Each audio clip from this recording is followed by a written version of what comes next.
औज़ुबिल्लाहिमिनश्शैतानिर्रजीम बिस्मिल्लाहिर्रहमानिर्रहीम। Dear students, mathematics part 1 में आज हम डिस्कस करेंगे चैप्टर नंबर 12 का लेक्चर नंबर 1 और चैप्टर नंबर 12 है एप्लीकेशन ऑफ ट्रिग्नोमेट्री।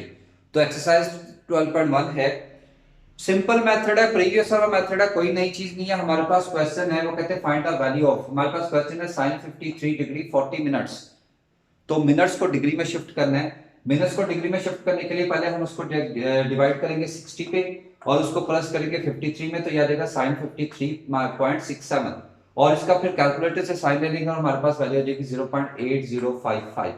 इस तरह से नेक्स्ट आ जाता है tan 19 डिग्री 30 मिनट्स। तो मिनट्स को डिग्री बनाने के लिए 60 पे डिवाइड करेंगे, 19 में प्लस करेंगे, तो ये आ जाएगा tan 19.5 और ये आ गया 0.3541। ये हमारा इसका सोल्यूशन आ गया। नेक्स्ट है cos 42 डिग्री 38 मिनट। तो 38 को 60 पे डिवाइड करेंगे, 42 में प्लस करेंगे, तो ये आ जाएगा 42.63 और इसका जब cos लेंगे तो ये आ जाएगा 0.7357। और नेक्स्ट आ जाता है cot 89 डिग्री 9 मिनट। और मिनट को डिग्री बनाने के लिए 9 को डिवाइड करेंगे 60 पे और उसको 89 में प्लस करेंगे, वो आ जाएगा 89.15। और cot डायरेक्ट तो कैलकुलेटर से फाइंड नहीं कर सकते, लेकिन हम इसकी cot की वैल्यू जानते हैं 1/10। तो हम कर लेंगे 1/10 89.15। तो 10 89.15 लेके उसको 1 से डिवाइड कर देंगे, तो ये आ जाएगा 0.0149। इसी तरह से क्वेश्चन नंबर 2 आ जाता है find the value of theta. तो हमारे पास sin थीटा 0.5791। तो साइन दूसरी तरफ जाके हो जाएगा साइन इनवर्स। तो जब इसका आप शिफ्ट कैलकुलेटर से शिफ्ट और साइन दबाएंगे और वैल्यू लिखेंगे 0.5791, तो हमारे पास आ जाएगा 35.38। उसके बाद स्टूडेंट्स, मैंने आप लोगों को बताया था कि डिग्री बनाने के लिए आपके पास कैलकुलेटर में एक बटन होगा जिसमें कोमास ऐसे लिखे होंगे, उनको प्रेस करेंगे तो हमारे पास आएगा 35 डिग्री और 23 मिनट्स।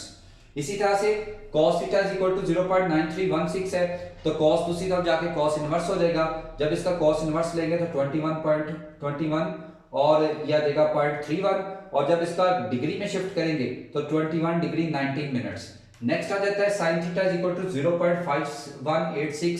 साइन उधर जाके साइन इनवर्स हो जाएगा और जब हम साइन इनवर्स इसका लेंगे तो यह आ जाएगा 31.35 और इसकी जब डिग्री बनाएंगे तो यह आ जाएगा 31 डिग्री एंड 14 मिनट्स। ये है एक्सरसाइज 12.1। जी तो स्टूडेंट्स, उसके बाद एक्सरसाइज 12.2 है, बहुत सिंपल, ऑलरेडी आप स्कूल साइड में कर चुके हैं। अब हम डिस्कस करने लगे हैं solution of right triangle.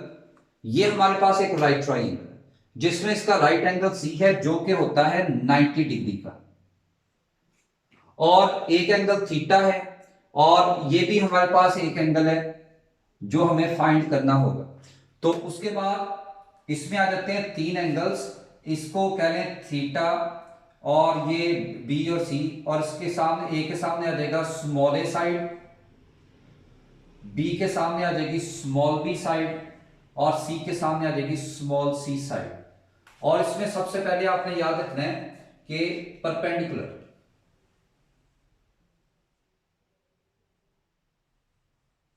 What is perpendicular? The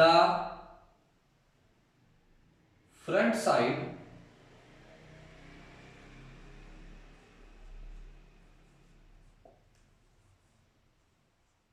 of the angle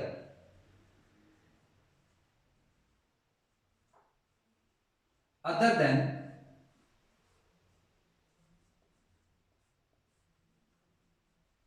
90 is called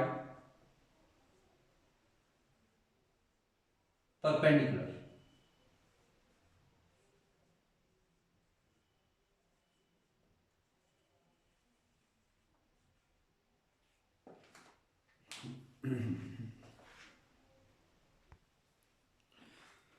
तो नेक्स्ट आ जाता है base, the downward side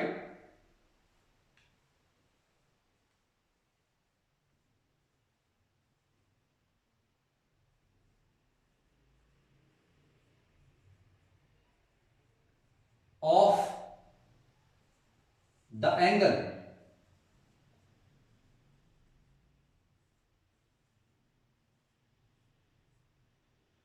is called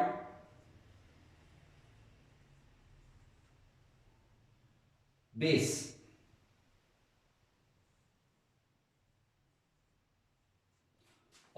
आ जाता है hypotenuse.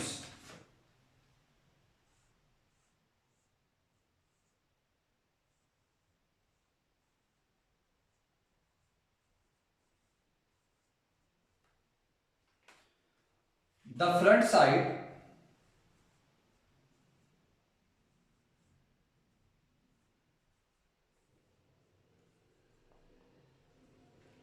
of the right angle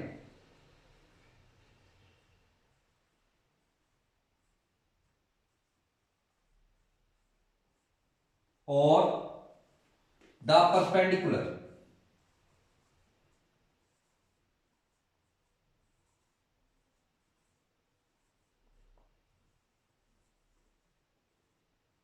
is called hypotenuse।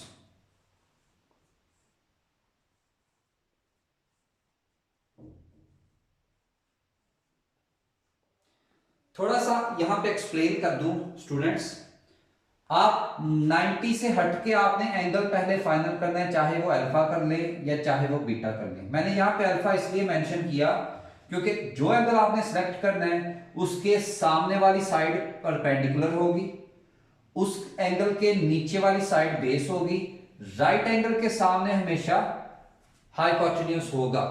तो इसके सॉल्यूशन में हमें टोटल 3 चीजें रिक्वायर्ड होती है, 6 चीजें रिक्वायर्ड होती हैं, जिसमें 3 एंगल्स,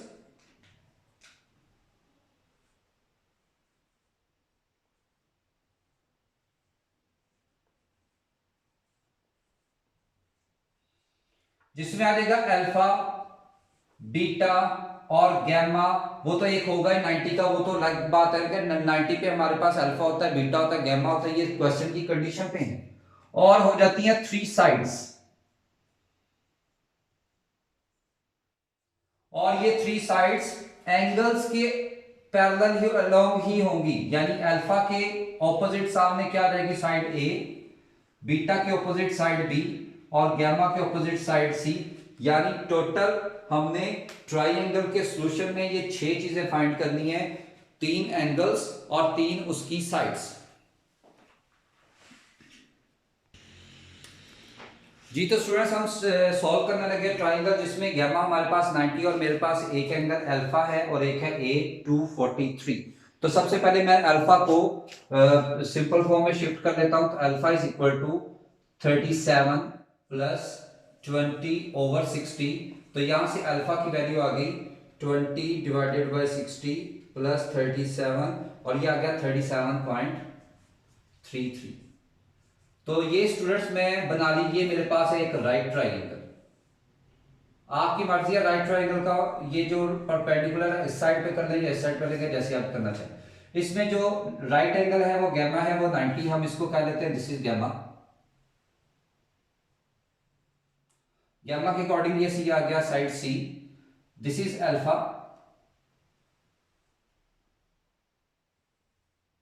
और ये हमारे पास गिवन है 37.33 एंड दिस इज बीटा और ये साइड बी होगी और इस साइड को ए कह लें। ए के सामने स्मॉल ए, बी के सामने स्मॉल बी और सी के सामने स्मॉल सी, और यहां पे ए की वैल्यू हमारे पास गिवन है 243। तो स्टूडेंट जब 90 के साथ हमारे पास एंगल गिवन हो, ये हमारे पास है 90, तो beta is equal to 90 minus alpha. तो beta is equal to 90 minus 37.33। तो ये हमारे पास बन जाता है 90 माइनस 37.33 और ये 52.67, यानी बीटा हमारे पास अगर डिग्री फॉर्म में हम लिखना चाहें तो हमारे पास आ जाता है 52 डिग्री 40 मिनट्स।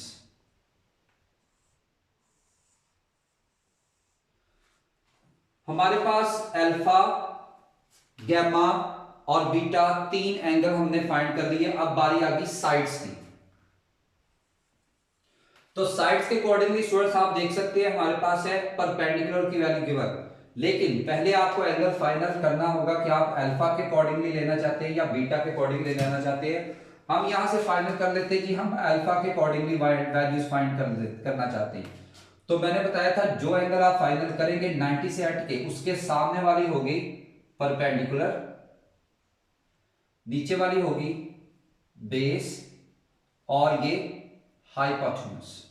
तो स्टूडेंट्स यहां पे आपने sine alpha that is equal to perpendicular over hypotenuse, यानी परपेंडिकुलर हमारे पास इस डायग्राम के अकॉर्डिंगली ए है और हाइपोटेन्यूज हमारे पास है सी। तो अल्फा की वैल्यू हमारे पास आ गई 37.33 और ए हमारे पास है 243 और सी हमने फाइंड करना है। तो यहां से C is equal to 243 over sine 37.33। तो स्टूडेंट जब इसको हम ये करेंगे फाइंड, तो ये आ गया 243 डिवाइडेड बाय साइन 37.33। तो ये हमारे पास आ गया, सी की वैल्यू आ जाएगी यहां से हमारे पास 400.72। तो ये स्टूडेंट्स हमने वैल्यू फाइंड कर ली 400.72। ये हमारे पास एक साइड आ गई। उसके बाद हमारे पास बेस रह गया और बेस आप जानते हैं कॉस अल्फा के अकॉर्डिंगली फाइंड कर सकते हैं। तो cos alpha is equal to base over hypotenuse और बेस यहां बी को रिप्रेजेंट कर रहा है, हाइपोटेन्यूज हमारे पास है सी और अल्फा की वैल्यू हमारे पास है 37.33 और बी हमारे पास है, बी हमने फाइंड करना है और सी की वैल्यू हमारे पास है 400.72 और इसको जब क्रॉस मल्टीप्लाई करेंगे तो बी हमारे पास आ गया 400.72 मल्टीप्लाई बाय कॉस 37.33। तो यहां से बी की वैल्यू हमारे पास आ गई, कैलकुलेट कर लेते हैं। 400.72 को मल्टीप्लाई करेंगे कॉस 37.33, तो ये हमारे पास आ गया 318.63। तो ये हमारे पास बेस की वैल्यू निकल आई है और बी की वैल्यू हमारे पास आ गई 318.63। तो स्टूडेंट्स हम वैल्यूज अपनी पूरी करते हैं।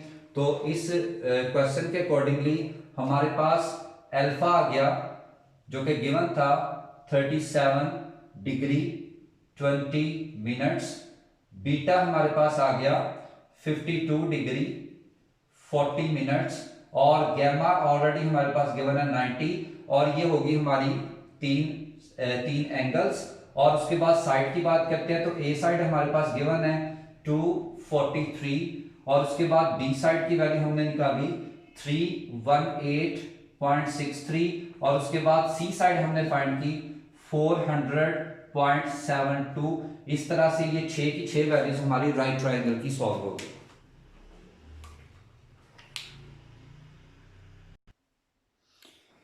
नेक्स्ट है क्वेश्चन नंबर 4 स्टूडेंट्स। अगेन हम कैलकुलेटर की हेल्प से फाइंड करेंगे। हमारे पास ए और बी साइड गिवन है और हमारे पास गैमा गिवन है और हमने फाइंड करना है अल्फा बीटा एंड सी। तो स्टूडेंट्स यहाँ पे एक बात याद रखिएगा, परपेंडिकुलर और बेस तो आपस में चेंज हो सकते हैं लेकिन हाइपोटेन्यूज अपनी जगह नहीं छोड़ता, वो फिक्स रहते हैं। अब हमारे पास क्योंकि परपेंडिकुलर और बेस दोनों की वैल्यू मौजूद है, अब डिपेंड करते हैं एंगल आप अल्फा के अकॉर्डिंगली लेना चाहते हैं बीटा के अकॉर्डिंग लेना चाहते हैं, ये तो बात की बात है। हम पहले हाइपोटेन्यूज फाइंड करना चाहते हैं। तो पाइथागोरस थ्योरम के अकॉर्डिंगली आप जानते हैं hypotenuse square is equal to perpendicular square plus base square. तो यहां से हाइपोटेन्यूज आ गया सी। अब इनमें से एक को आप परपेंडिकुलर कह लें और एक को आप बेस कह लें, तो यह आ जाएगा सी स्क्वायर इज इक्वल टू 3.28 का स्क्वायर और 5.74 का स्क्वायर। तो यहां से सी स्क्वायर की वैल्यू स्टूडेंट्स हम कैलकुलेट करते हैं। तो ये स्टूडेंट्स हमने इसका क्या किया, स्क्वायर, दोनों के स्क्वायर को स्केल लेके दोनों को ऐड किया तो हमारे पास आ गया 43.71 और सी की वैल्यू टेकिंग अंडर रूट 6.61, तो ये सी निकला है। अब हमारे पास तीनों साइड्स आ गई, अब हम एंगल फाइंड करना चाहते हैं। हम कंसीडर कर लेते हैं हमने अल्फा फाइंड करना है, तो फॉर्मूला आप जानते हैं sine alpha is equal to perpendicular over hypotenuse. तो परपेंडिकुलर यहां पे हमारे पास है, इस अल्फा के अकॉर्डिंगली सामने वाला परपेंडिकुलर वो है ए, और हाइपोटेन्यूज है राइट एंगल के सामने वाला वो है सी। तो यहां से sine alpha is equal to A की वैल्यू हमारे पास है 3.28 और सी आ गया हमारे पास 6.61। तो यहां से साइन अल्फा हमारे पास आ जाता है, तो हम कैलकुलेटर का यूज करेंगे 3.28 डिवाइडेड बाय 6.61 और ये बन गया 0.4962 और ये साइन उधर जाके साइन इनवर्स हो जाएगा, ये आ गया 0.4962। तो यहां से अल्फा इज इक्वल टू, इसका हम शिफ्ट साइन एंड आंसर करेंगे तो ये आ जाएगा 29.75 और आप चाहे तो इसको डिग्री में शिफ्ट कर लें और डिग्री में शिफ्ट करेंगे तो ये आ जाएगा 29 डिग्री 45 मिनट्स। उसके बाद आप देख सकते हैं अल्फा हमने फाइंड कर लिया, अब बारी आ जाती है बीटा की, तो ये अल्फा को हाईलाइट कर लेते हैं। तो बीटा स्टूडेंट्स आपके पास दो एंगल अवेलेबल है, तो 90 में से अल्फा अगर माइनस कर देंगे तो यहां से बीटा की वैल्यू निकल आएगी, तो beta is equal to 90 minus 29.75। तो स्टूडेंट्स हम इसकी सिंप्लीफिकेशन करते हैं तो ये आ जाएगा 90 माइनस 29.75, तो बीटा की वैल्यू आ गई 60.24। तो ये स्टूडेंट्स हमारे पास बीटा का आंसर निकल आता है। अगर इसको हम डिग्री में शिफ्ट करना चाहें तो डिग्री में इसकी वैल्यू हमारे पास आ जाएगी 60 डिग्री और 14 minutes. 60 degree 14 minutes. Students point का इसमें कमी बेशी निगलेक्ट कर देते हैं क्योंकि ये हमारी कैलकुलेटेड वैल्यूज हैं। अब जो हमने फाइंड की, हमारे पास अल्फा एंगल आया और वो हमारे पास है 29 डिग्री 45 मिनट्स। बीटा एंगल की वैल्यू हमारे पास निकली 60 डिग्री 14 मिनट्स और गैमा हमारे पास है 90 और इसके लॉन्ग हमारे पास जो साइड ए है और वो हमारे पास है 3.28, जो साइड बी है वो हमारे पास आ गई 5.74 और जो साइड सी है वो आ गई 6.61। इस तरह से हमने इसकी 6 वैल्यूज पूरी कर ली, 3 एंगल्स और 3 साइड्स, और इसका जो एक पार्ट रह गया है वो स्टूडेंट्स अब आपकी असाइनमेंट है, वो इसी पैटर्न पे आप लोग खुद करेंगे।